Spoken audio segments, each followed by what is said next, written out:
You guys are having a fun Sunday evening. Hope you had a chance to relax, take in what happened yesterday, understand that life goes on, no reason to be upset. I guess there's a reason to be upset. Don't let it linger, no reason to be angry. Unbelievable game yesterday, unbelievable season that we've had over the last couple of months. And before I begin, I have to give you guys a little bit of news, a little bit of housekeeping. I want to thank you. I want to give you guys some applause. Thank you very, very much. Yesterday was my biggest game stream ever. I don't know if it was because it was on Peacock or what, but it was simply amazing. How big was it, Barry? Well, we actually did more viewers than Dudley, Do-Wrong, and Finside combined. Combined, we did more than they did. We did more viewers, 40% more viewers than TD Fins Talk. So that's all on you guys. All of you who have, and ladies who have supported and come and watched this show, let me just do it again. It didn't do it. Why didn't it do it? I don't know why it didn't. I just want to thank you all. It means so much. I mean, you guys and ladies who have been here since the beginning or who have joined late and have come aboard, you guys know how much crap I take from people and how much I've endured in terms of trying to bring you a perspective from a player's perspective, from a coaching perspective, from a locker room perspective, showing you the inside baseball as to what's going on, what you're seeing on the field. Some people haven't liked it. Some people have. Some people just didn't want to believe it. As you know, and I'm not going to go in depth about it, how many people said, Barry, you changed? How many times have you seen that in the chat? How many times have you seen that in the comment? What did you do, Barry? You flip-flopped, you turned on Tua. And I explained in depth, I didn't change. My feelings and criticisms and applause of Tua never changed. And I kept saying, he changed. And I kept reiterating that. He changed. And I said also, respect when earned, criticism when deserved. Even made a little banner here so you could see it. So I'm going to start off. Before I begin, I want to show you something that Tua said at a press conference yesterday, right after the game. And then I'm going to jump into that Barry, you changed stuff. So I want you, this is very short. It's only 24 seconds long. And I want you to hear what the captain of the Miami Dolphins said after losing 3 games in a row, basically getting his butt kicked in those 3 games, getting blown out in 2 of them. Here's what he said after losing yesterday. I don't feel any pressure at all. I have full trust in myself. I have full trust in what I'm capable of doing for our organization. But outside of that, we're focusing on tonight and what happened.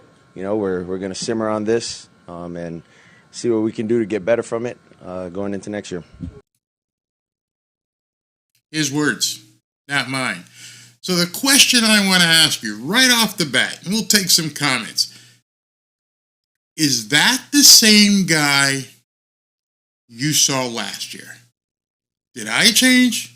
Did you change? Or is that the same guy? Did he change? He almost looked robotic. Yeah, I'm not pressured whatsoever. It looked like a hostage video. I'm not pressured whatsoever. We're going to learn from this and we're going to get better and keep going. And we've heard that over and over and over this season. At one point, the Dolphins were 10-3. And end up this end of season 11-7. It's ridiculous that people say I changed. I saw a quarterback coming out of Alabama who was defeating all odds, who had a bad hip problem, overcame that, trained, got ready, was a mobile quarterback somewhat, was able to make off-script passes, make plays happen. I was excited about seeing Tua coming from Alabama and coming to the Miami Dolphins. I was there. God's honest truth, I was there the first day. We're up in our suite. We're there the first day he took the field. Absolute truth. Me and my wife, 10 other people, we're sitting in the suite, and they brought Tua in. And we were stoked, absolutely stoked. This was the guy I wanted to see. It had nothing to do with the next best quarterback in the succession of Miami Dolphins quarterbacks. I had just followed him from Alabama, and I go, dude, I was telling other people in the suite, you guys got to see this guy. He is going to be an amazing quarterback. Loved it. I watched what he did at Alabama. And then, forget the whole Brian Flores thing. Yeah, he was struggling with it with the head coach. But his entire demeanor was different. Even though he was saying Brian Flores was, treating him like crap or whatever, he was still the guy I had saw at Alabama once he got his hip. He wasn't fully healed, but he was able to do some things. And then last year, we saw some things that made us all go, wow. You just threw for like almost 470 or 80 yards in Baltimore in September and 6 touchdowns and brought this team back. You looked phenomenal last year. And, this was the first year of McDaniel's situation as a head coach. And, yeah, there were some things that had to happen, but you started looking good. And then December hit. I was shocked because I watched him play in December in Alabama. I'm like, he can play. Didn't realize, it's cold weather and everything. December 25th, Green Bay Packers concussion hits, in addition to the other concussion. And then the other non-concussion before that. Those were all different. Hadn't seen that before. Those were new. Barry, did you change? Or did Tua change? I didn't have a concussion and not able to do my videos. I saw him get popped in Buffalo, spring back up, but yeah, whatever you want to say, yeah, it was his back. It was his back. Okay. Then we all saw him, come back in that game and play his best. Ended up, doing everything he could to help win that game. Then we saw what happened, obviously, in Cincinnati. And he locked up, had to go to the hospital. I didn't change. I didn't go into the hospital. Tua changed. Tua had a severe concussion. He changed. Not me. Nope, didn't change. Comes back, plays against Pittsburgh, does well. We're all seeing some things. It's going to make some sense. And then the Green Bay Packers game comes, and to this day, I don't even understand what happened. Nobody can pinpoint to the time that he actually was concussed. We saw the video where he was tackled and he hit his head, but nobody has said, I hope you realize that. Not a single person from the Miami Dolphins has ever said that's the play that Tua got concussed on at Green Bay. Okay, he's concussed again, second time, third time, depending how you're counting. He's off the field. Did I change? Nope. I didn't change. I did not change. The guy I looked at Alabama started playing, had a bad coach, fought through it, showed up with Mike McDaniel, ended up getting popped a couple times, wasn't himself. I didn't change. So after the game, and I'm just doing this chronologically, after the game, he pretty much disappears. Nobody can find him, doesn't show up anywhere in the press, doesn't show up anywhere on the sidelines, nowhere in practice, not giving any speeches, not talking to people about what's going on, how are you doing. Completely AWOL. Completely hidden from everybody. Shows up one game in the tunnel, doesn't even walk out onto the field. I didn't change. I never saw Tua hide before. People say, oh, Barry, with a concussion, you can't do press conferences. And you can't. I showed people the rules about press conferences. They just bitched, they moaned, they complained. And I kept saying, that's not true. He can get up in front of a podium anytime he wants. Didn't do it. Super Bowl weekend. Oh, great. This is great. We're going to see Tua.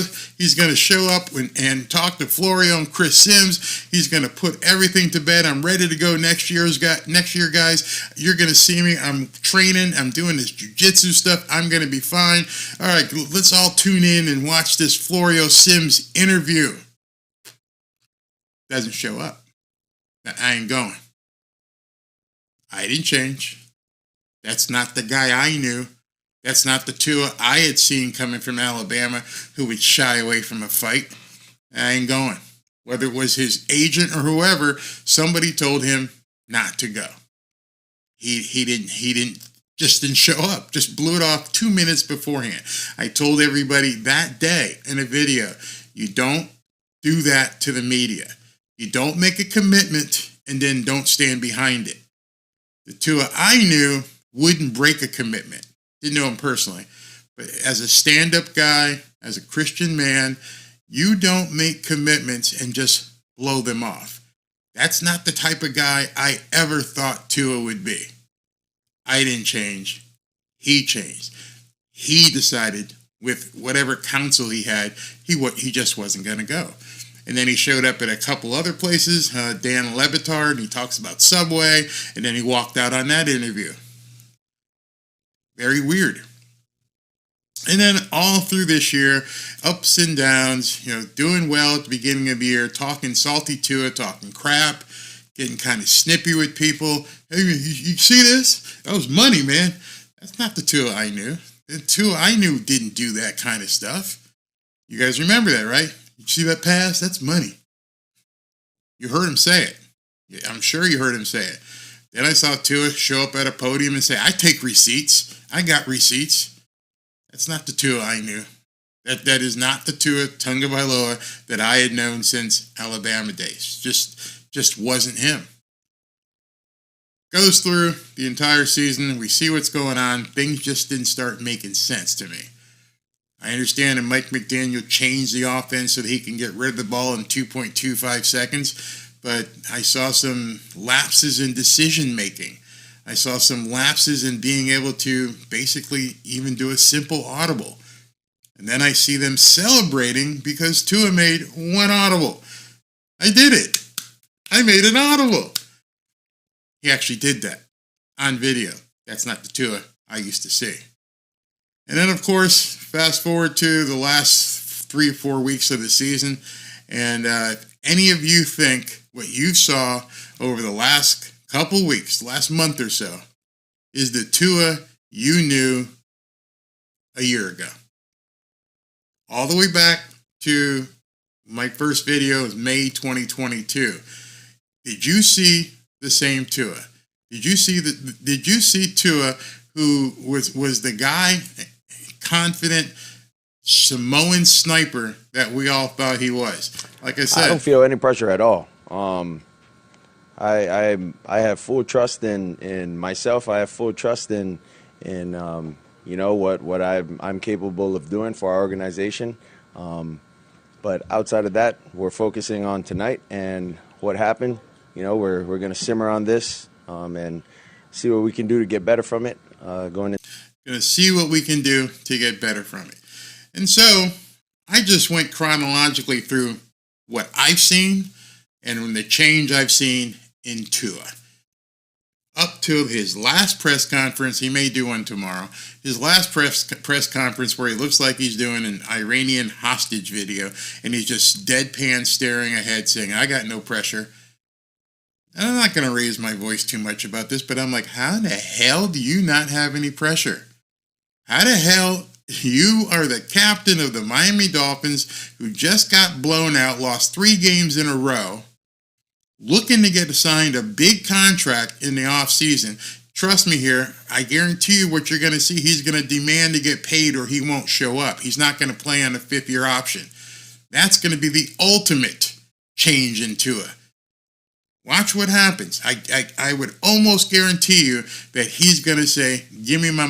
Or did something change? I'm sure you've watched a lot of these videos. You've seen some of these games. You watched them at Alabama. How the hell could you have no pressure? I would think right now you've got all the pressure in the world. Everybody at this point is wondering, how the hell do you pay this guy big money? Everybody out there, not everybody, there's still some Tua stands that thinks he's walking on water, but there's a lot of people today, people were burning jerseys. Burning jerseys. There were people deleting their Twitter accounts, and I'm talking big tweeters, just saying, we're done. We can't even take it. We can't take the pain that you put on this franchise and the fan base. Tua, you divided this fan base with this Tua-non crap. You encouraged it. And now you're saying you have no pressure? There are people around the country, people around the world right now going, what the hell happened last night? What the hell happened in these last 3 weeks? And your leader, your quarterback just said, I don't feel shit. I'm good. I feel confident in my abilities. Guess what? Nobody else does. Put that in your pipe and smoke it. You're confident in your abilities. How? How can you be confident in your abilities? You know why? Because everybody, these stat junkies out there keep saying, well, Tua threw for 4,500 yards or whatever it is, and he made the Pro Bowl, which is nothing more than a popularity fan fest that they stacked the ballots, and nobody is looking at the stats that actually matter. I don't care that you scored 70 points against the Denver Broncos. I'm going to show you something, and then we're going to take some comments here. I'm going to show you something that's going to shock you. And this is from a guy who leads a team where this happened. You ready for this? Week 3, the Miami Dolphins scored 70 points, as you know, against the Denver Broncos. In the last 4 games combined, 4 games, they've only scored 62. That's a little over 15 points a game. 70 in one game, 62 in the last 4 combined. But I ain't feeling no pressure, man. I'm good. I feel confident in my abilities. I'm gonna, let this thing simmer. We're gonna talk about it, and then we'll see what we can learn from it. I can already tell you what you can learn from it. Everybody can probably tell you what you can learn from it. Something is broke. Whether it's Mike McDaniel, whether it's you, something ain't working.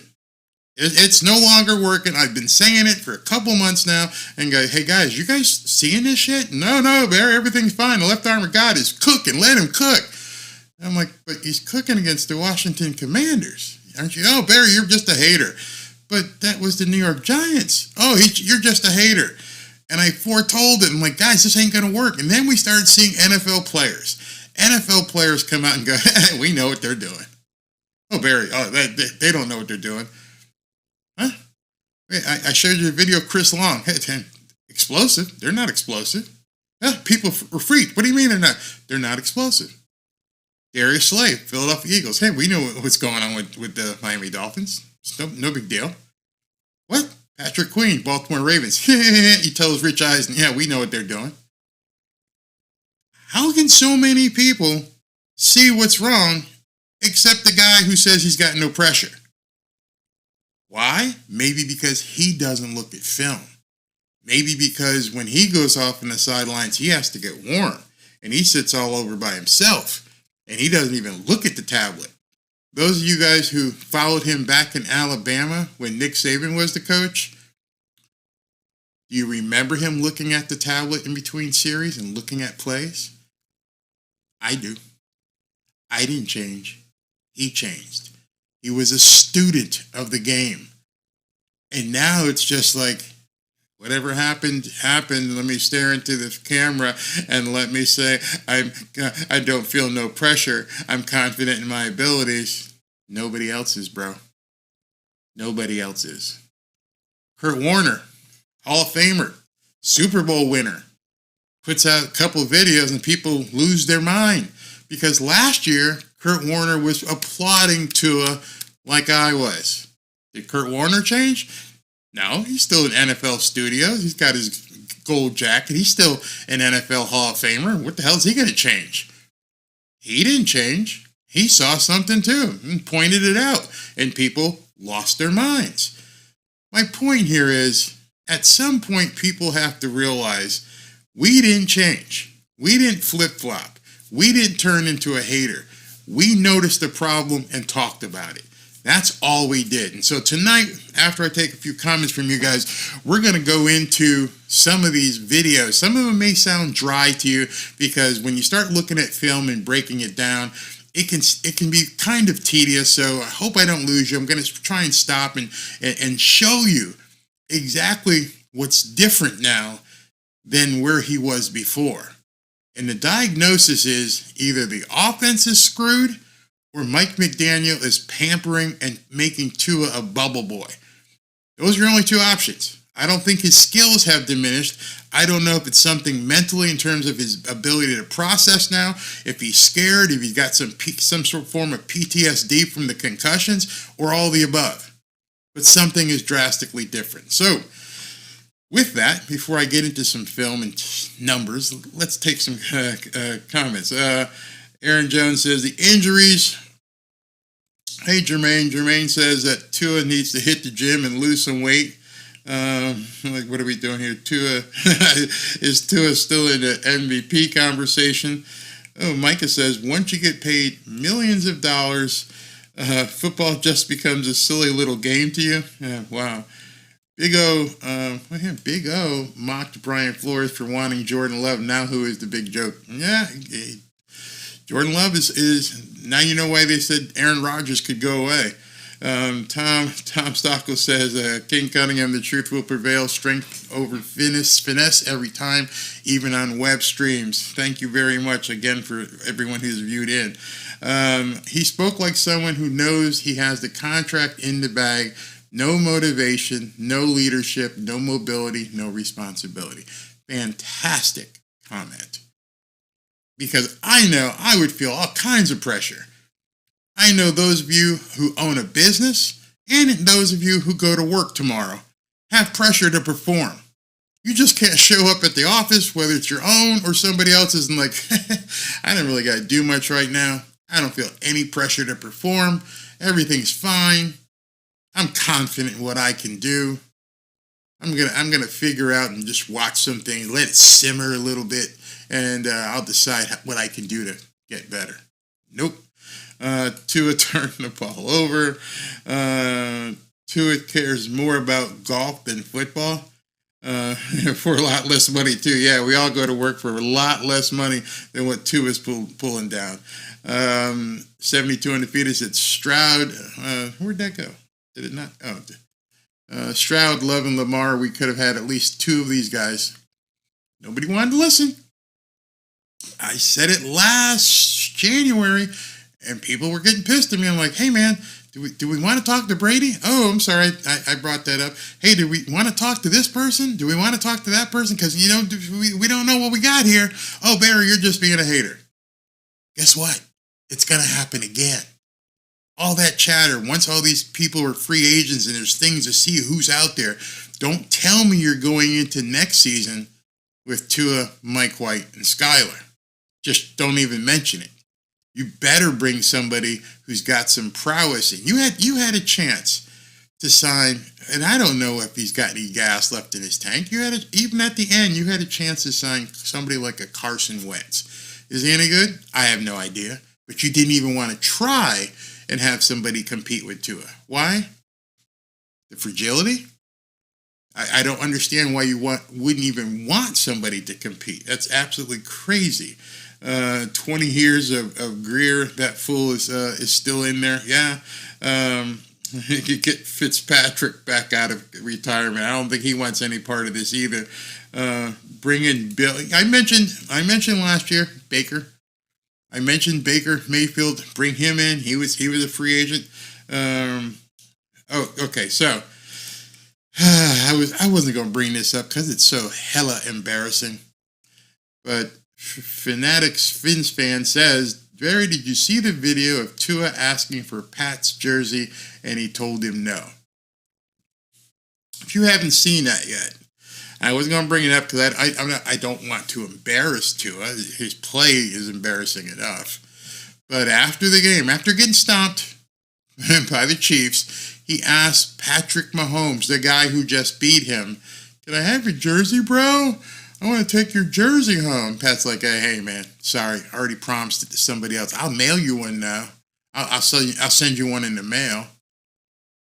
How embarrassing for that to happen. This isn't college. This isn't the end of the season for Patrick Mahomes.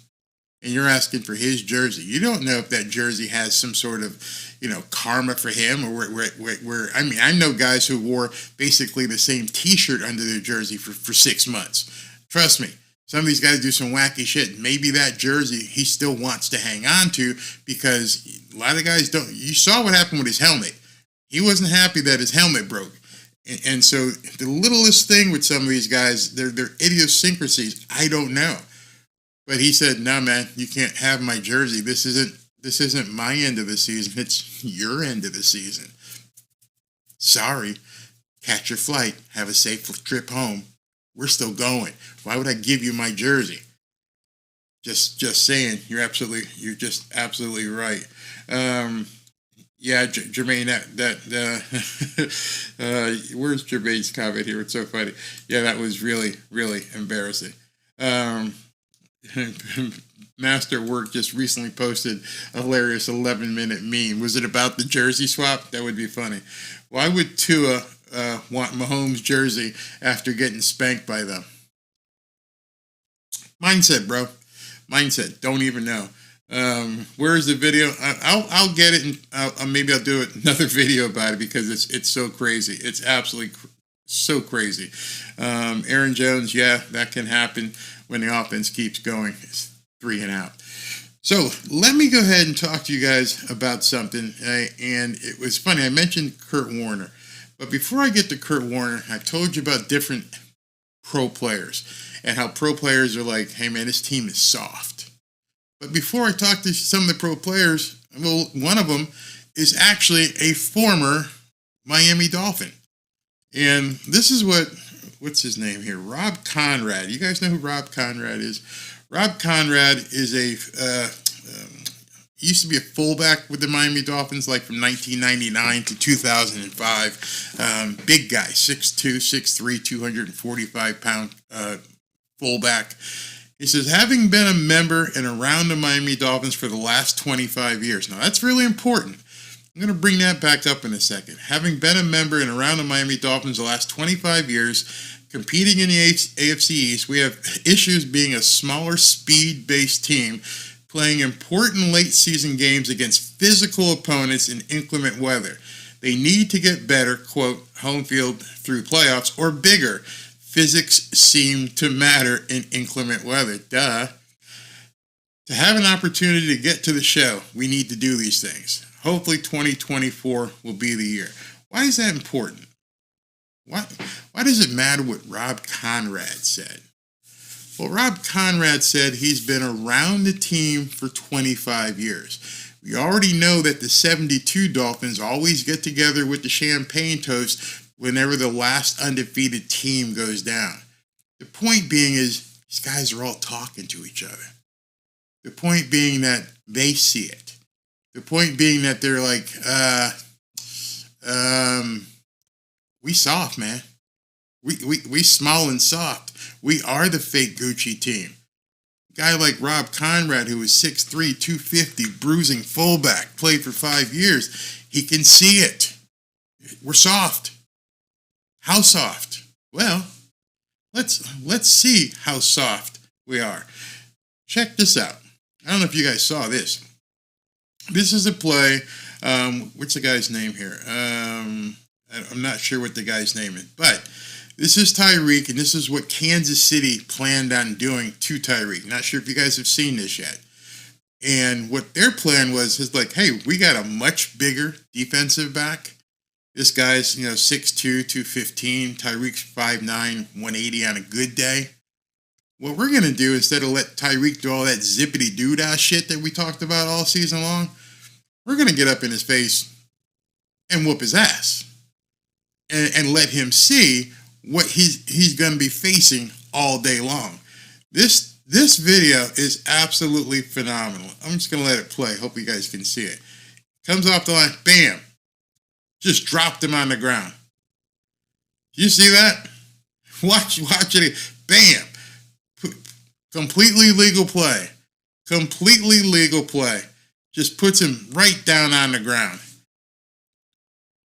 Notice that none of the guys in terms of the media or anybody else talked about the Kansas City Chiefs deciding what they were going to do was literally beat up on Tyreek.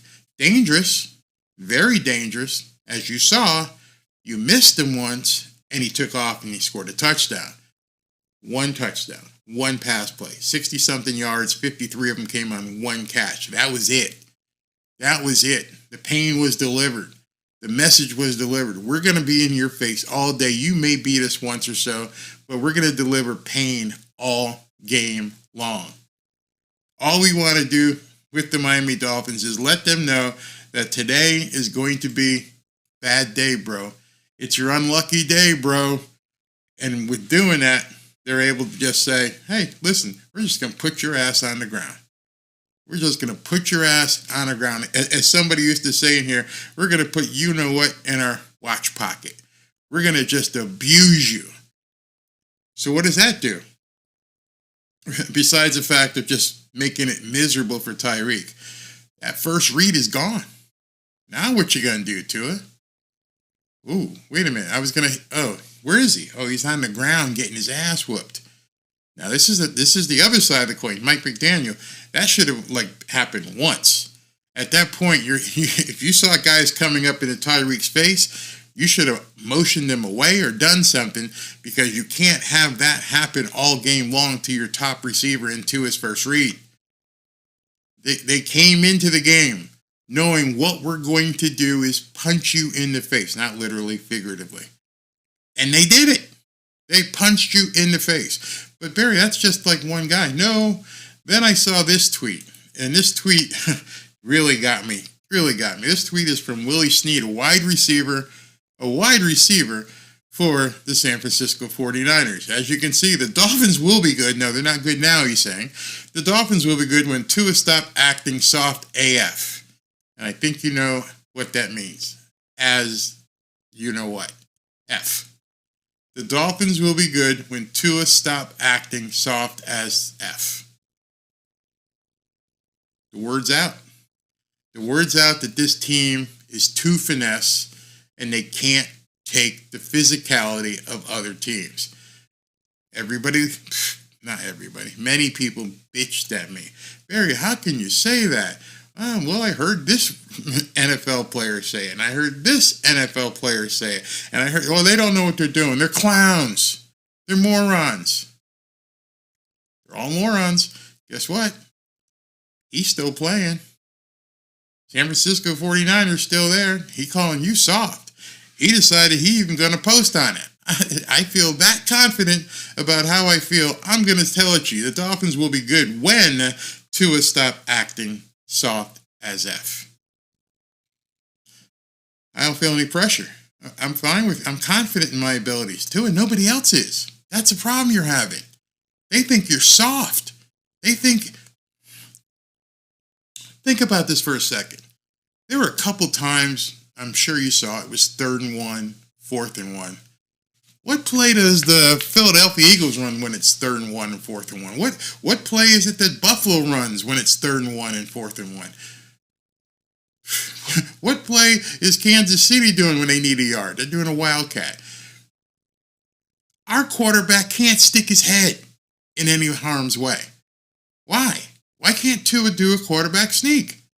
How is it possible that big body with that big butt with somebody pushing behind him couldn't run for 1 yard on 3rd and inches? How is that possible that Tua can't do that?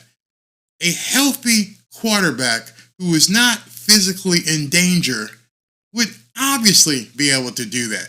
What is the bubble wrap that Mike McDaniel has placed on Tua? There's nobody who can disagree with that. There is not a single person watching this video or anywhere watching any video understands why Tua can't run a quarterback sneak. But you do know. Because he's afraid, one of them's afraid, either Mike's afraid of him getting hurt or Tua's afraid of getting hurt. Either way, if either one of them are afraid of him getting hurt, then he can't possibly be an elite quarterback. You can't run your offense knowing I can't put this guy in any sort of position where he could possibly get hurt. Are you shitting me? Did you see Patrick Mahomes run 20 yards for a first down, stick his head or collide his head with Deshaun Elliott, break his friggin' helmet? Could Tua have made that run? Could Tua have withstood that hit and continued playing and performing at a high level? I don't think so, but I don't know. You know why I don't know? Because Mike McDaniel would never let him do it. Big problem. Did I change? No. Tua used to do quarterback sneaks at Alabama. What changed? It wasn't Barry. Tua, you changed. You can't run quarterback sneaks. Everybody on the field knows, it's 3rd and 1. Mike McDaniel's about to get into a shotgun. And he's going to try and throw it over here or do some other dipsy doodle shit. Because he can't run power. He can't line up and say, okay, Tua, we need like 3 inches. We just need you to stick your your head up Liam Eichenberg's butt and just lean forward and Mostert's going to push it from behind. No, we can't do that. His head might get hit. So you're afraid that his head might get hit? He's not capable of doing what every other quarterback in the league is doing? There's a no-go zone, no-fly zone in terms of wrapped around Tua. We can do all this shit, but we can't do that. I bet you when Tua took off for a couple runs yesterday, Mike McDaniel, his heart stopped. Get out of bounds, get out of bounds, get out of bounds. There's no run. There's nothing where he's looking to actually move the ball forward on 3rd and 4th and 1. God, everybody tells me how non-mobile Tom Brady was. Do you know how many times Tom Brady ran a quarterback sneak? Do you have any idea how many times Peyton Manning, as slow as he is, ran a quarterback sneak? Of course, both those guys are big guys, 6'4", 6'5", 215, 225, and they could, get in there. But our quarterback can't. But he's perfectly confident in his abilities, and he feels no pressure. Oh, okay. Okay. But I changed. You see where I'm going here? I could do this all night. People have asked me, Barry, what do you... I could point it out all night long, and we're going to get some more here. You're going to get some more of this somebody's lying and somebody's not lying. Whether it's Mike McDaniel or Tua, there's something wrong. We're going to see that right now. So, let me first talk, before I go there, let me talk to you about the stat junkies who say, he's thrown 4,000 yards and everything else. What you're not looking at is the competitive value of playing against the good teams. So just real quick here, let's take a walk down memory lane. This was Tua's numbers against the Buffalo Bills in the first game. It's quite deceiving. 25 of 35 for 282 yards. Well, Barry, why is that deceiving? Sort of like it was yesterday. If you look up here and you can see the box score, it was 31-14 before they even got to the third quarter. So at that point, Mike McDaniel had to keep throwing and throwing and throwing, even though the game was out of reach. Next game, not in order, but this is the Chiefs game in Germany. 21 of 34, 193. Again, you're behind, so you have to keep throwing. So the stats look good. Even though 193, it still wasn't good, but it wasn't even that good. It's because you're trying to catch up. The Eagles game, 23 of 32 for 216. Look at the scoreboard, 17-10, 24-17, 24-14, and they're trying to come back. No points in the fourth quarter, so you're throwing and you're throwing and you're throwing. Ravens, 22 of 38 for 237, and you know what was going on there. Again, you got to look at the performance in good games. Then we get the next Bills game. We got over here 17 for 27 for 173. Yeah, that ain't working either.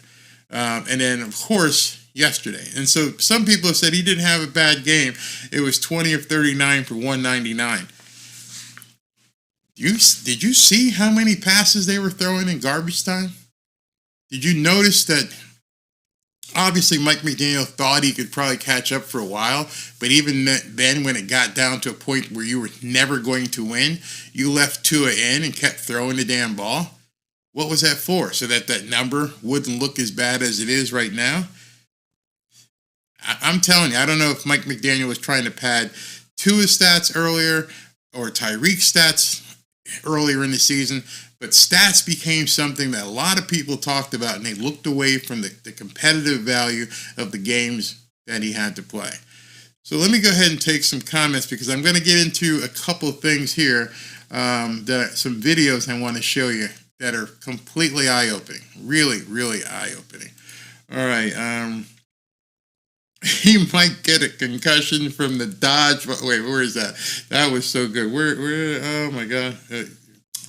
Oh, okay. I clicked on the wrong button. Did it come through? Can't know what that's coming through. You said, but somebody had posted he might get a concussion from dodgeball in the Pro Bowl. Let me make sure this is still working. Okay, too small, too soft, injury prone, weak arm, weak mind, too slow, no heart, no work ethic, no leadership. Damn, come harder, man. You got no nothing, basically what you're saying. But you know what? He's got no pressure.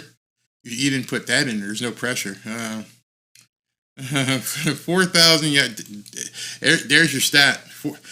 How many people threw for 4,000 yards in our home? Jameis Winston, I think, threw for 5,000 yards. What the heck does that matter? That's like, if that's what you're hanging your hat on, that and the other thing, well, who else we going to get? Those are your stellar accolades? If Tua's not here, who else are we going to get? Dude, it's January. You got plenty of time. Hey, Tom says McDaniel has coddled Tua to the point of making him weak and timid. Extremely. Start comparing Tua to Daniel Jones. Ooh, oh, that hurts. That really hurts. It's this one. Patrick Mahomes was second in rushing yards for his team and had the 2 longest runs of the game. Tua did too. I'm not sure if you knew that. Let me go back to that. That was what was really funny yesterday. Tua. He wasn't the leading rusher, but let me just show you this.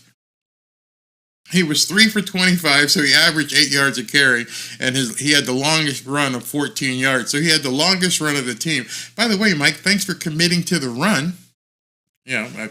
That's a whole nother video, I think. So we won't even go there. You guys saw that. Skyler would have scored more than 7 points. Yeah, probably. Tua will never be a starter with another NFL team. That's really interesting, because you have to understand that Mike McDaniel, whatever he has done, has created this entire offense to suit and customize Tua. When everybody says nobody else could run this offense, well, nobody else would ever have to. He has made this offense specifically. He walked into the tailor and said, do me a favor. Draw me up an offense for a slower, less mobile, not as strong-armed, we got to protect this guy. Draw that offense up. Okay, here's what we're going to do. Mike, what we're going to do is we're going to go 2.3, 2.4 seconds release. We're going to hit in and out routes very quickly. We're going to tell him to throw to a spot so he never has to wait. Just throw the damn ball anyway. We got to make sure the guys are there. Sounds great to me. Yeah, that sounds like something. Until it doesn't work. Jameis Wilson had, like I said, he had 5,000 passing yards. He was slinging it in that year, no lie. Just throwing the ball, absolutely throwing the ball.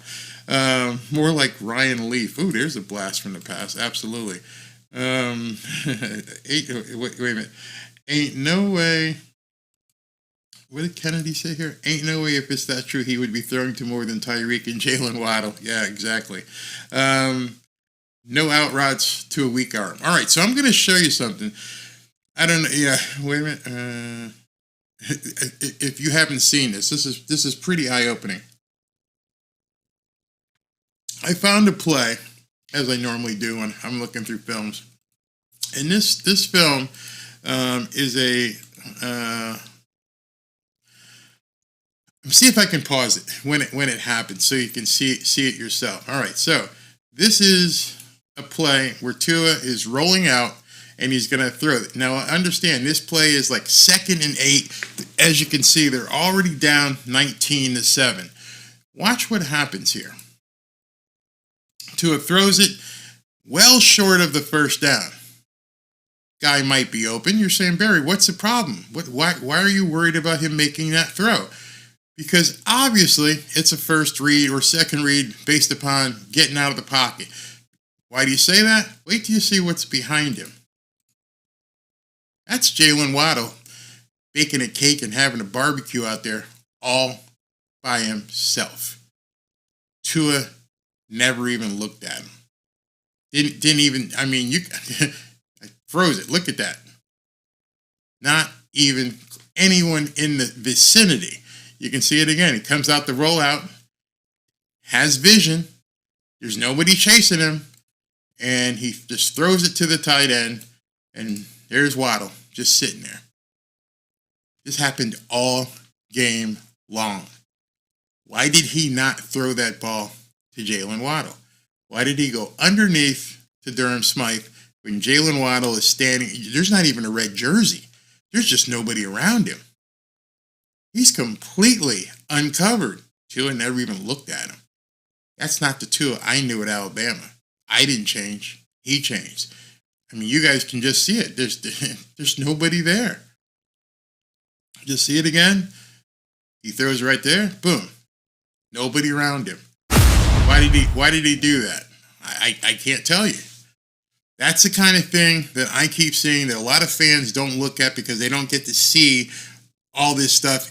When it's playing in real time, it's moving so fast. They're up to the next play. The cameraman on the field is showing the huddle, showing the guys grouping, and they're not going back and going, hey, whoa, wait a second. Can you rewind that so I can see who he missed? They don't show that. You have to actually watch the film afterwards. And then people get pissed off because you point it out when you can absolutely see it. It's not even anything of a doubt. It's amazing. So I'm going to play a video here. And before I get there, I'm going to have to premise this video and show you what's going on. Kurt Warner, who I just mentioned, Hall of Famer, tweeted this. And he says, I'm just sitting here frustrated watching the Dolphins offensive tape back. All right, so this is a Hall of Famer who's got nothing better to do than watch the Dolphins offensive tape and rewind it and keep going. Some of us call that fun. I don't know. We're weird. We take the time to do this shit. I was going to do it, but I'm like, he's a Hall of Famer who's got a lot of cred, who knows what he's saying. Gets a little bit boring, so I'm going to have to like jazz it up a little bit for you. But he's going to talk about it. And he goes, I watched the tape. First, tip my hat to KC defense Spagnuolo. Miami had no chance. Understand what he just said. He said that the defense for Kansas City was set up so well, the Dolphins had no chance. None. But on the other side, no pressure plan. What he means by that is when you see Spagnuolo, when you see Kansas City come out and blitz you and do different kind of packages, you don't have a plan to adjust to the pressure. You guys all know this because when you listen to my broadcast, I'm like, Mike McDaniel doesn't do any adjustments. So not only did he not have a pressure plan, he didn't have a pressure adjustment plan. It's just, they're coming after us? Okay. In addition, they have, with an exclamation point, they have confusing concepts. Oh, that's right. There's a lot of communication problems. How many other teams have communication problems in a wild card playoff game? Still struggling when having to work beyond the number one read. Tua is playing too fast. I didn't say it. He said it. I agree. So somebody commented and said, and this is where it gets important because he got the same flack that I did. Hey, you're flip-flopping. And the guy says here, you have always been a huge Tua supporter, even when given constructive criticism. What do you think is holding this offense back? Play calling, quarterback, maybe the O-line, how we run the offense? I'd love to hear your thoughts. Kurt Warner says, sure. I think they have to reconfigure their entire pass conceptualization. Got to change it. Shit ain't working. continue to build around what they do well, but I feel the structure can be set up better to make it easier to work through the progressions that make sense when number one read isn't there. Then maybe that helps Tua move through. There's more here. Helps Tua move through progressions and not feel as if he has to make the throw to number one most of the time, all the time, if that's actually what goes through his mind. So he's telling you, this conceptualization that Mike McDaniel put together as a coach who's never had to be a head coach. He was a run game coordinator. Now he's running a whole show. And you got a Hall of Fame quarterback amongst other people going, shit ain't working, man. I don't know what you're going to do, but you need to tear it apart, rip it up, start over again. Starts with you and Tua. You and Tua got to figure out the way to make this work because it ain't working anymore. I told you weeks back, did a video called Exposed. Oh, Barry, how can you say that? They're not exposed. We've been seeing it, man. We've been seeing it over and over. I've been watching videos, having emails and DMs back and forth with people like, there's a tell. We know what they're doing. And nobody wanted to listen. And what was the most shocking thing to me is that these guys weren't shy about it. They were going on the Rich Eisen show. They were going on ESPN. They were tweeting about it. And nobody in the Miami Dolphins organization said, if everybody knows what the hell we're doing, maybe we should friggin' change. Just maybe we should understand that these guys are telling everybody, we know what you're doing, and we're going to stop it. But Mike McDaniel didn't even heed those admonitions. Why? Why, weeks ago, did you not heed the warnings that people knew what you were going to do? Well, that comes to the second part, because your quarterback can't process. He was stuck. Mike McDaniel is not a stupid man. He's an Ivy Leaguer. I refuse to believe that Mike McDaniel is stupid. What I believe is Mike McDaniel heard the talk, was told the talk, was whispered in his ear, and he basically went, I got what I got, man.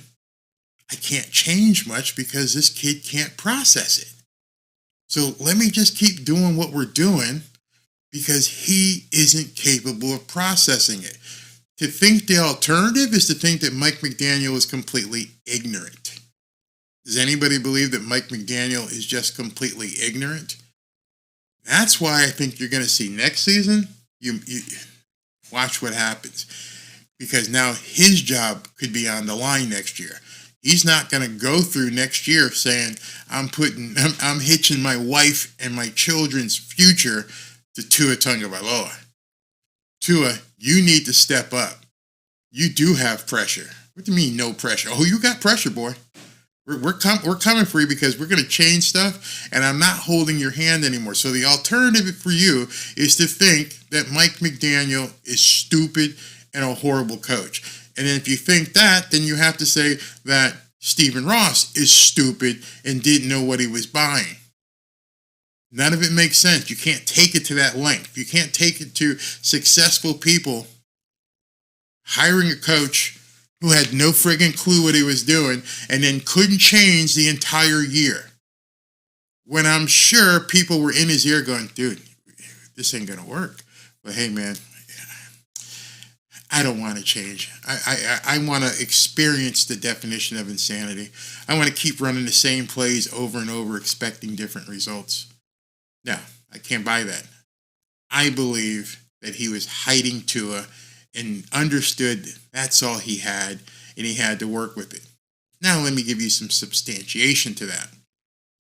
So, Kurt Warner put together two tapes, where he tries to explain it to you guys, well, to everybody, what the hell he was seeing. Take a listen to this. I'll stop and try to explain it. It may get a little tedious and boring, but I want you to see this.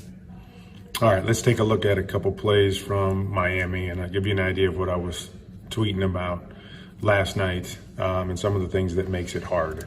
Okay, so this is going to be kind of a common play here. We're going to have Tyreek Hill on the backside. He's going to be running a solo slant, over here, and we're going to go 4 strong. So we're going to get 4 receivers to the top, running a strong side play.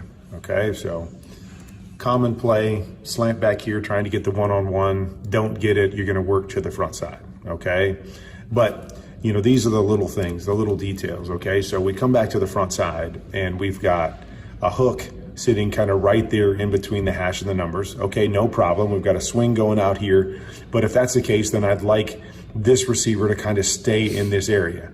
This receiver is going to come to the inside. And so what you're going to see is Tua doesn't like the slant back here, as you would assume. So he's coming back to this other side. And you're going to see how... Okay, I had to stop him because I want you to see Tua's already let go of the ball. He's describing to you what the process should be and what can be seen. You probably can't see the little dot there, but at this point, Tua has already thrown the ball. So he's already made his decision. These 2 receivers stack each other.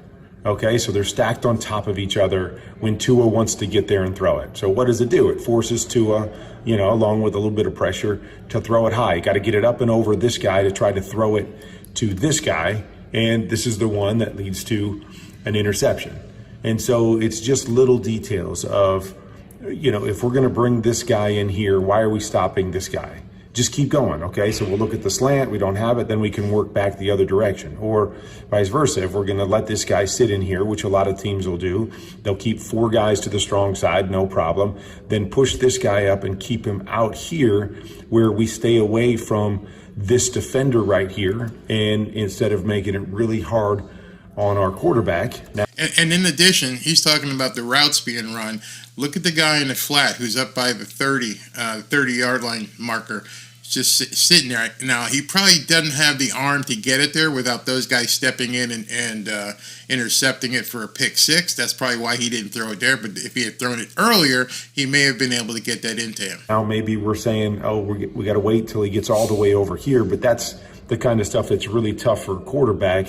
You don't have this. You want to get back to your read very quickly, and the timing and spacing ends up leading to this interception. Okay? I hope you guys all got that. Basically, what he said was to have forced the ball. In no uncertain terms, there was a guy, he had to try and get it over him. He had decided that's the guy he was going to throw to. He had to get it over him, and he threw it too high, and the ball got intercepted. Here's another play. And so, the first question you always have to ask when you're seeing a play or designing a play is, who's the primary guy on the play? Okay, and so knowing what Miami likes to do, they love to run this little skinny post and attack between the hash and the numbers. Okay, so I have to assume on this play, that's their primary. Right there, he's hitting that same area on the quick post. That's going to be their primary receiver there. Okay, so once you ask yourself who the primary is, then to me, all of the routes should be complementary routes. Okay, so we're going to run the post right here. I hope this isn't too dry. Hope you're seeing what he's saying here, because you're going to see what happens on this play. And what happens is Tua throws it to the wrong guy. He throws it to the guy who is covered instead of the guy who's open. So I look to myself and I say, okay, looking at different coverages, who's going to be able to take that away from me? So let's just use this cover 2 look right here, or let's lose a 2 high look so it leaves 2 defenders underneath to the inside. So if I'm running the post, okay, I say to myself, okay, there's 2 possible people that could take it away. First, it's this Mike linebacker. If he drops deep in that area, he can take it away. So the first thing I would want to do is I'd want to put this defender in front of the Mike linebacker. So the Mike linebacker takes it away, boom, I just replace, and they actually have a play similar to that they ran in the game. But here, put him right there, okay? So then if this guy comes down, then I've got the shot over the top. If this guy comes down and... Now understand, everything he's saying has to happen basically in milliseconds. He's got a tape stop. When you're behind the line of scrimmage, you're the quarterback, you've got to see all that stuff happening basically in milliseconds, if not seconds, to make sure that you're picking the right guy, and then you anticipate. This guy falls off, then I want to replace that guy with my outside receiver. So what you're going to see here is they can kind of hold this off with the inside guy, cover it with the outside guy, cover it here. And so everything has to be predicated off, what are we trying to get? Okay, we're trying to get this, saying a too high, trying to beat the safety, so we're trying to get in that hole. Now use your other two guys to use up or attack these two defenders. So now I've got 3 on 2 to that side, and that's where we give our quarterback options, because quarterback, feels somebody falling off. I don't know which one it is. This guy covers it. This guy covers that. Where do I go with the football? So always look at that. Look at the opening right there. Which guy do you think he threw to? He threw to the underneath guy, the guy that's about at the 40-yard line. The guy in the 30-yard line, which I think is Tyreek, he didn't throw it to him. He's trying to design plays with the primary guy in mind, okay? Trying to get this guy, okay? How can I still attack that coverage? If I don't get this guy, how do I still attack that coverage? And then on the backside, right? If we've got... Now look down here at the backside. You got a guy at the 40. You have 2 receivers basically in that area. You have 1 defender. The other guy, the man standing at the 45-yard line is open. But he never even looks there. Certain coverages that we don't like this particular primary against, or this particular concept, if we go hook, post, we don't like it against cover 3, say. Now let's put our cover 3 beater back to the backside, so now my quarterback has options no matter what he's going to do. But certain things like this where you allow a defense, and most defenses are going to... And what you can see is when I showed you those 2 guys down at the 40, the defender basically made the decision to cover the up guy, and look who you got streaking down the right side at about the 35-yard line. But he never even looked. Have those 2 defenders over to that side, that they can take it away. We want to make sure that our concepts overload that defense, put somebody in conflict, or in this case, put 2 people in conflict. Boom, go right there. This guy's got to make a decision. Makes the read easy and definitive for the quarterback. He goes back, boom, replace. Okay? He goes back, you're going to replace, and this guy squeezes, replace that guy with the next guy. So now you can read through it, and it just makes it easy, more definitive. And again, your quarterback is not trying to jam it into one guy. He's able to read through it and have a great option if that first guy is not open. But he doesn't. He doesn't process that quickly. The conceptualization of the play just doesn't make sense. Now, I understand he used a lot of jargon. He was the guy's obviously thrown and looked at so many pass patterns. He can tell you very quickly what you should be doing. I hope you could follow through on that. But the bottom line with that tape is that these guys are not looking and seeing where the opening is.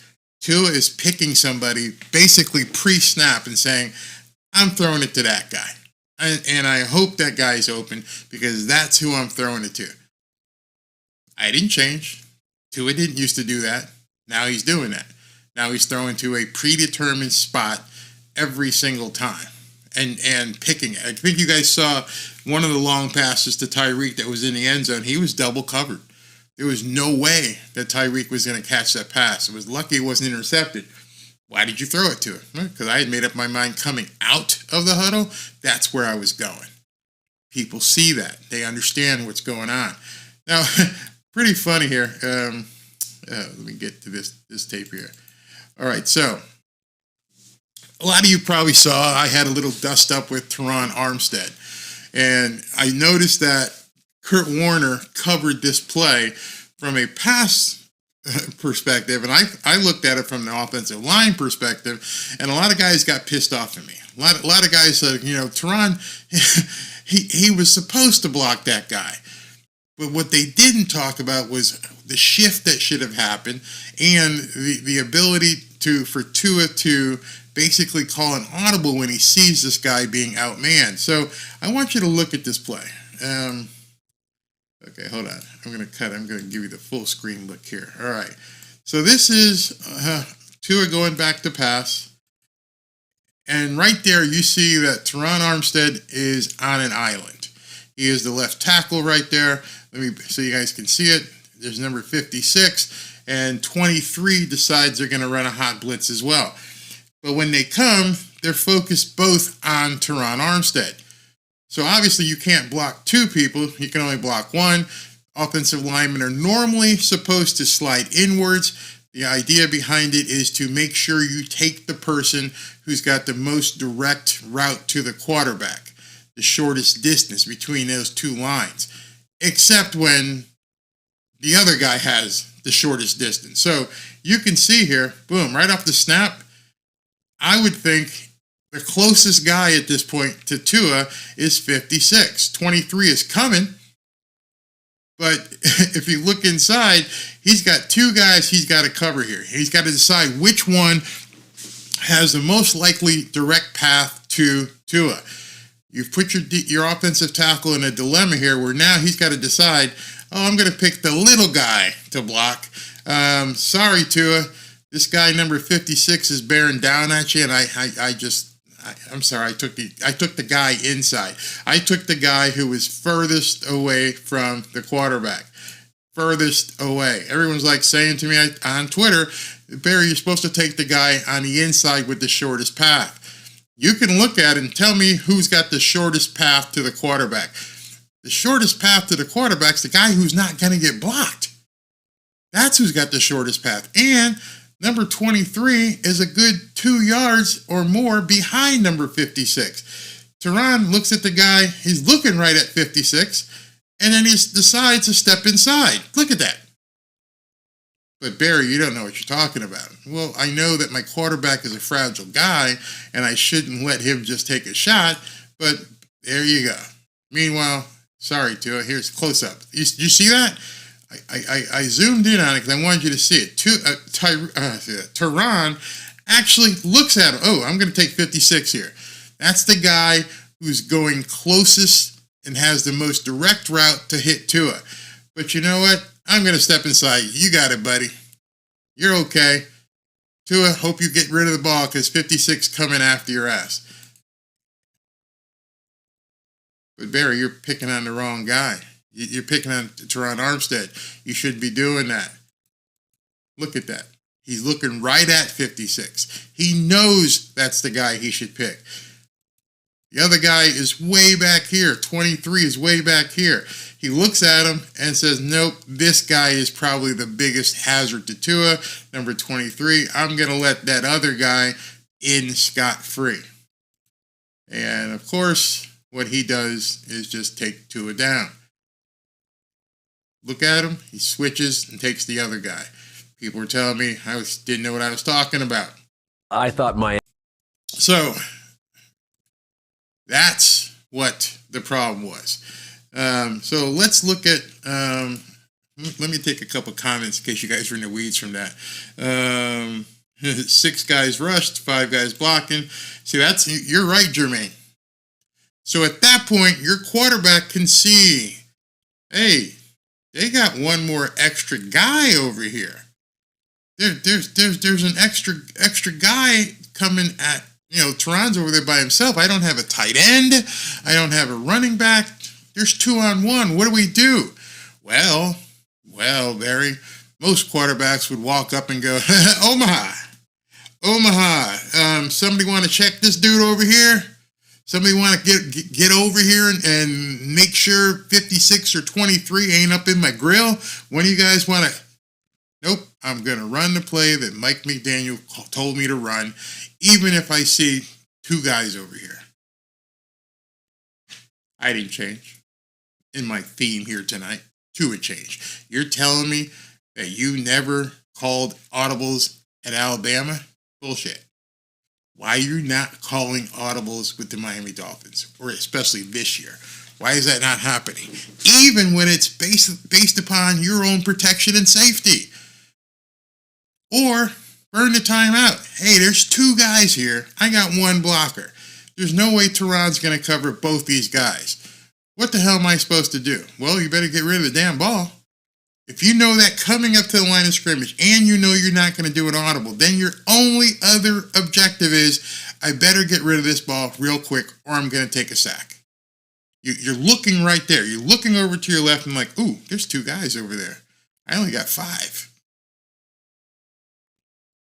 Just saying. He hasn't made a single play all season. They won't allow him to call an audible. And that's what I'm saying. That's not what I saw last year. So when everyone says, and people have said it to you, you flip-flopper, you're a hater. I'm like, dude, the guy I supported ain't the guy I'm seeing on the field. This is some bullshit. I don't know what Mike McDaniel is doing and why he's doing this to Tua. All right? You're right. Offensive line is already supposed to know. By rule, I take the guy shortest path to Tua, my quarterback. Usually it is the inside guy, except when the outside guy is, 2.5 yards in front of the other guy. Hey, I know we lost to the Chiefs, but it could be worse. You could be a Cowboys fan. Also, we had that closest score all week. Okay, whatever that means. We had the closest game so far. I don't know if you know this or not, but football is a little bit different than horseshoes. A lot different than horseshoes. Closest doesn't help you win anything. We got a problem here. Tony G says the Cowboys actually won their division. We need a lot of work. How long has Tua been in the NFL? This is his 4th year. Yeah, so it's four years. Okay, so what else we hear? Most likely Ross and Greer forced Tua down McDaniel's throat. Don't know, but something's going to have to change again, and it's not me making that call. All right, so let me, if you guys like that with Kurt, I'm going to show, now Kurt's going to show you the play that I just explained about, the exact same play that Teron Armstead whiffed on, completely whiffed on, and now he's going to break it down from the pass perspective. I just showed you something from the offensive line perspective, and then he's going to talk about that as well. All right, you guys know that I'm always talking about having a pressure plan, having a hot plan. And so here's an example from last night, of things that I see every week and that frustrate me. Okay, so Miami's going to run a play where they've got obviously 3 receivers strong. They're going to end up motion in the back here.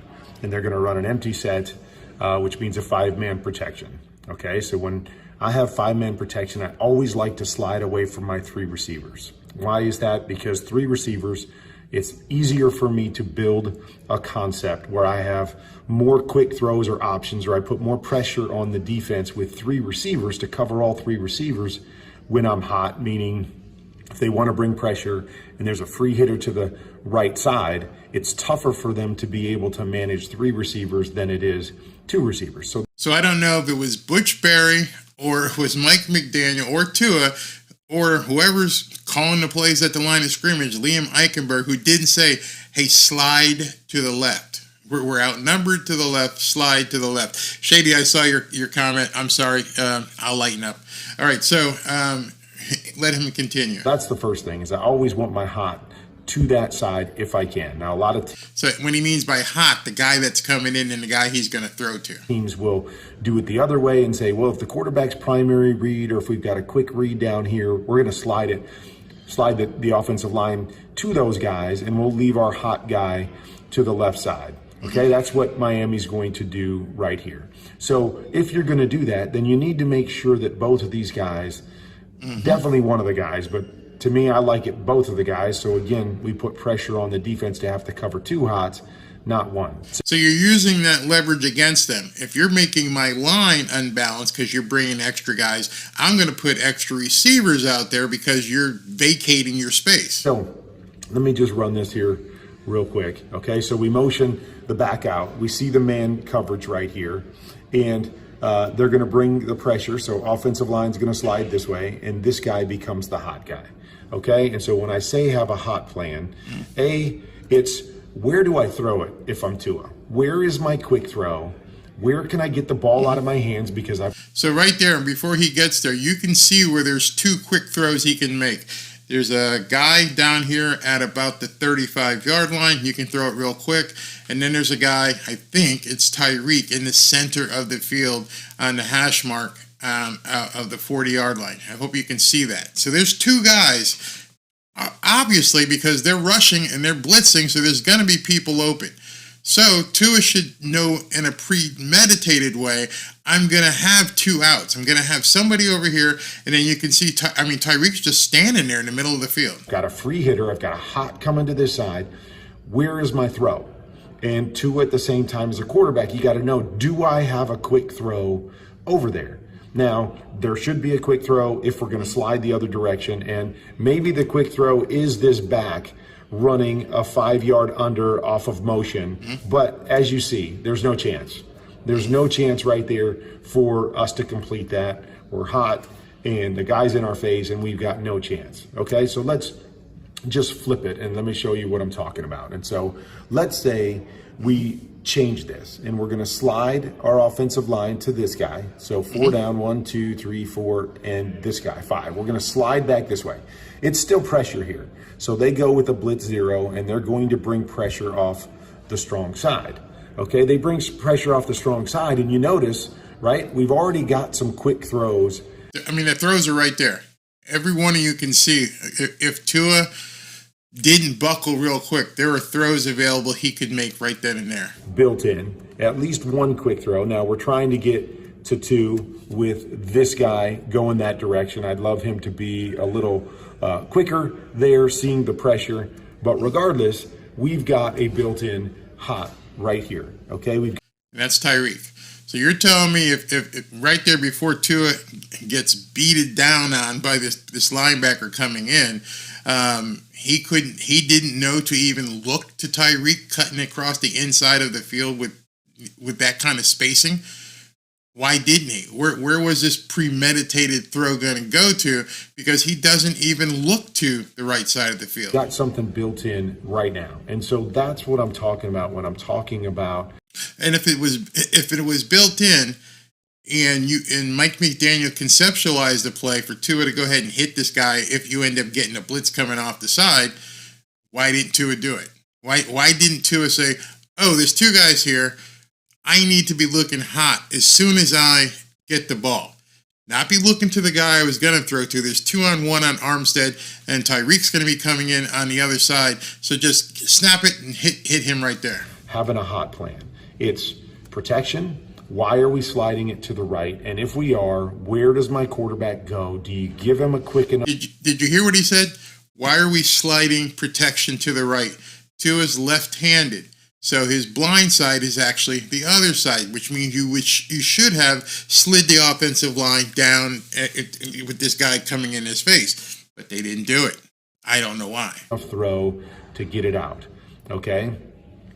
We don't need to slide the other direction, especially if I've already got a plan, something built in over here. It's okay to slide and protect backside, even if this is my primary route. So now I'll still peek this guy. If this guy doesn't come, then I'll go right back here and read the primary thing that you want me to read.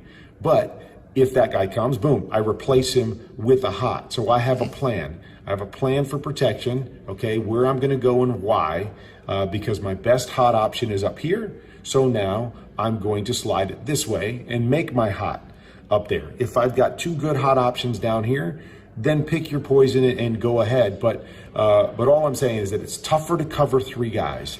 And so it's easier to build in hots and have a plan to my 3 receiver side than it is to our 2 receiver side, because we can run this guy out of here. And all it takes is 1 guy to cover the hot. If I've got 2 different options, let's say I have a flat and a hook here on the front side, it's tougher for 1 guy to be able to cover those 2 if they're dropping down into some sort of a zone dog and bringing pressure. So I always want to give myself more options to put pressure on the defense, make it harder on them to cover, and I always want to have a plan. If I'm Tua, if I'm looking this way and I know I'm hot, I better know I've got a quick throw. Otherwise, forget it. I'm going right back here to one of these quick throws, even if my hot's coming away from me.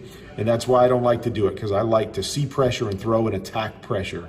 So that's why I'm going to put the pressure issue to my quicker throws so I can get the ball out of my hands. And I have a plan as a quarterback. We have a plan as an offense on what we're going to do, what makes us hot, and we can have positive plays in these kind of situations other than negative. Plan.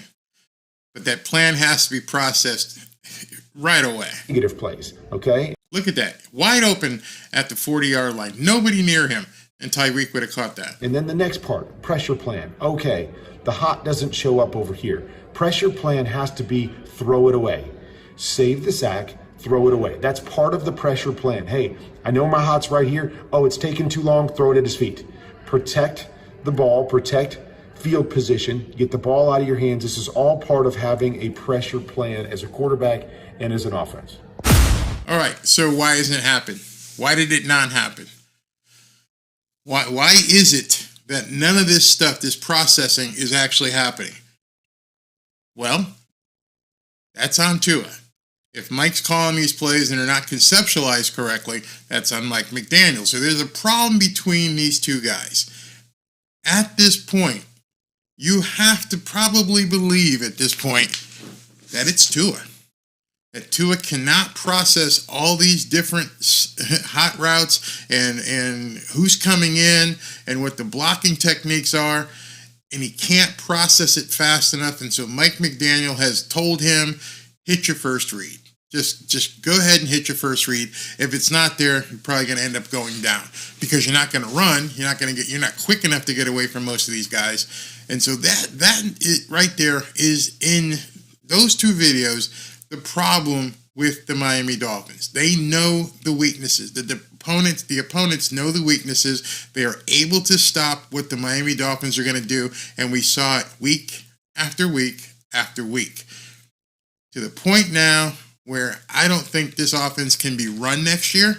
I think Mike McDaniel is going to have to devise a completely different offense, but the problem is he's still going to be limited by what Tua can do.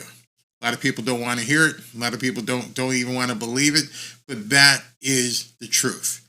There is a processing problem. They're forcing things because of Tua's limitations, and the whole team is suffering because everybody in the league knows what the hell is going on. Understand, well, Barry, why didn't this happen earlier? I said it over and over and over again. You can see it, but you have to have the personnel to execute. Some of those crappy teams just don't have the personnel. As it turned out this year, the later part of the schedule was stacked with good teams, which kind of sucks because if the schedule was, spread out and you had a good team here and a bad team there, but it just got stacked at the end. And then there became so much film for everyone to see, and all the players are talking, and then you just, it just fell completely apart to the point where this is what we ended up having. You scored 70 points, everything looks great, and you scored 62 in 4 of your last games combined. That's it. That's in a nutshell.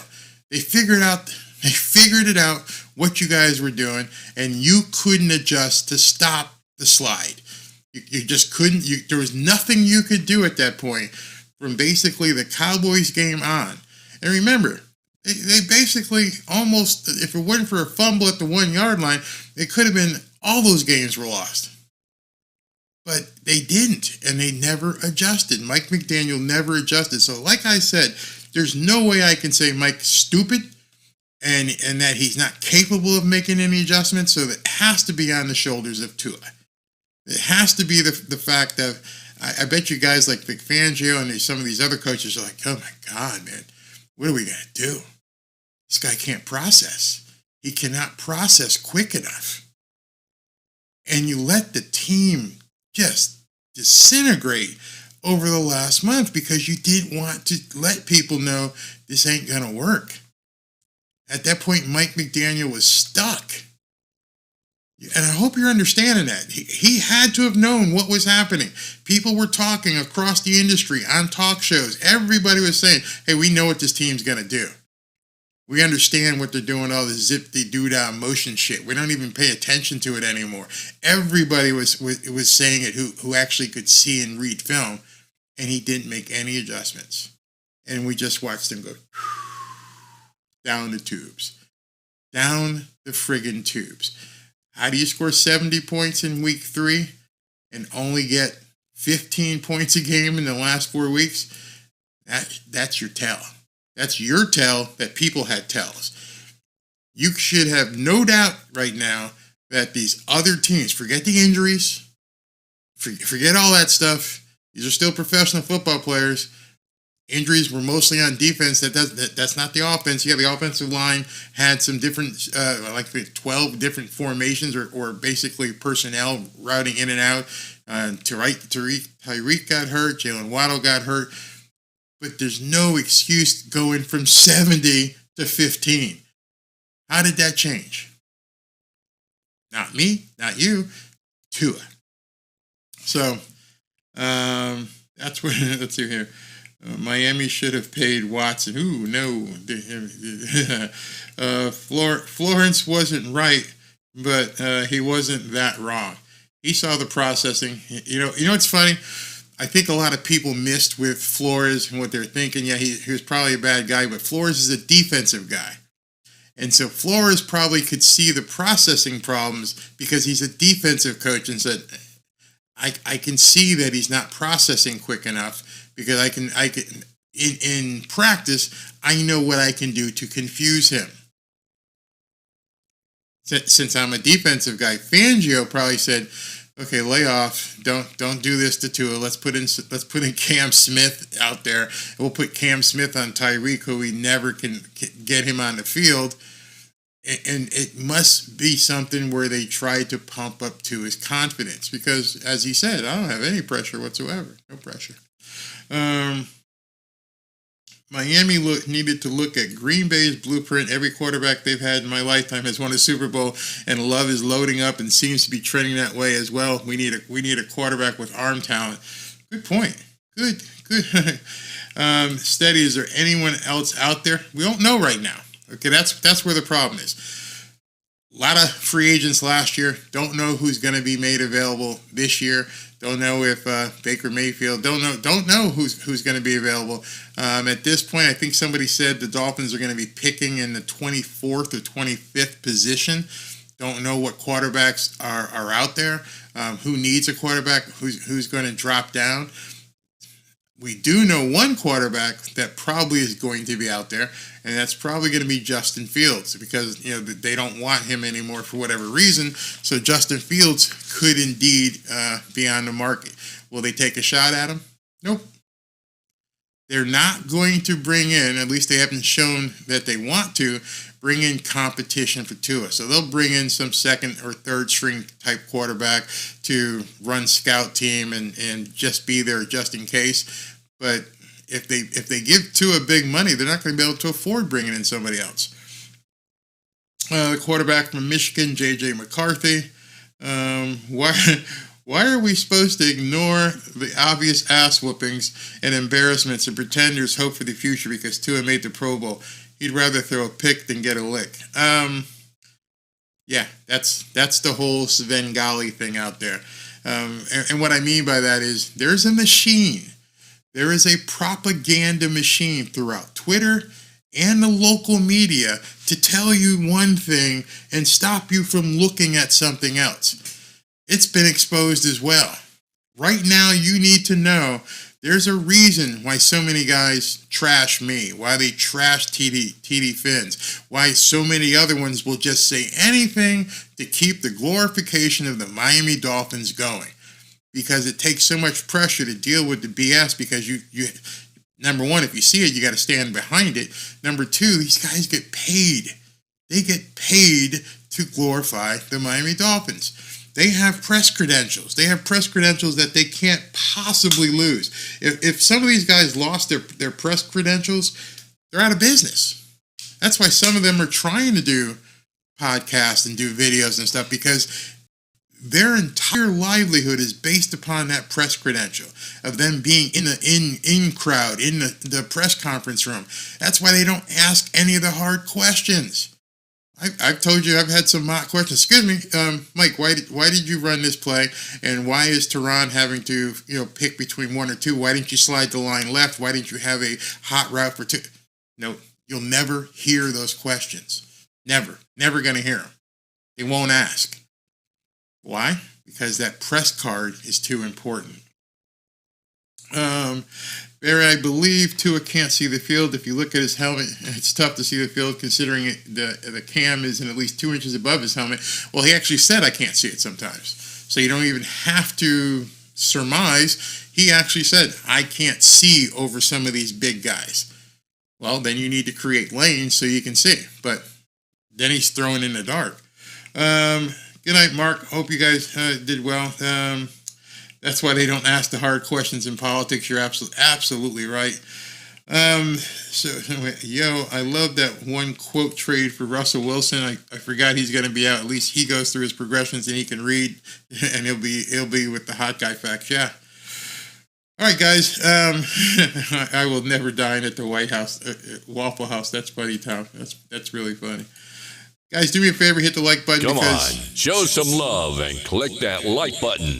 Even if you guys don't end up seeing, I mean, you guys are live right now, but other people will see this. I create my live videos so that they can be basically seen hereafter, and people can still watch them instead of like some other guys do. But anyway, thank you again. Let me go ahead and thank you for yesterday and everything, the entire season. This is probably one of my, I'd say, last Miami Dolphins video for some time, unless some breaking news happens, like Tua retires or Mike McDaniel gets fired or something. But there's not a whole lot to talk about right now. The season's over. There's nothing going on. The Pro Bowl has no interest to me. I don't care about the Pro Bowl. Not going to talk about Tua going down and playing Nickelodeon slime. So then we don't have anything to the draft in April. And so it's going to be basically it's January now to April before the draft happens. I'll probably go live during the draft, but that doesn't mean I'm going dark. I'm going to be doing a lot of other football and sports content. I hope you guys tune in. Like I said, thank you very much. Tough season. Sorry about the way it ended for everybody, but that's the way the ball bounces, especially in the cold of Kansas City. Thank you all so very much for a great season. Stay in touch. We're going to keep doing some videos.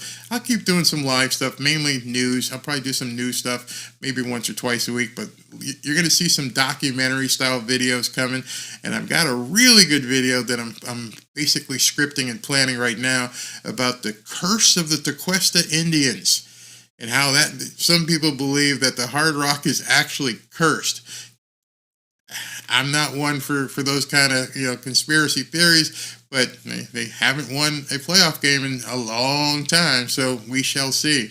But that should make for an interesting video once I get that done. So that's the kind of thing I'm going to be doing. I'm going to do some stuff on different players and do some background stuff on people. Who's the best quarterback against the blitz and stuff like that. It's got some interesting things planned. So thank you guys. Tune in. Keep an eye when things go live. I'll let you know in advance. And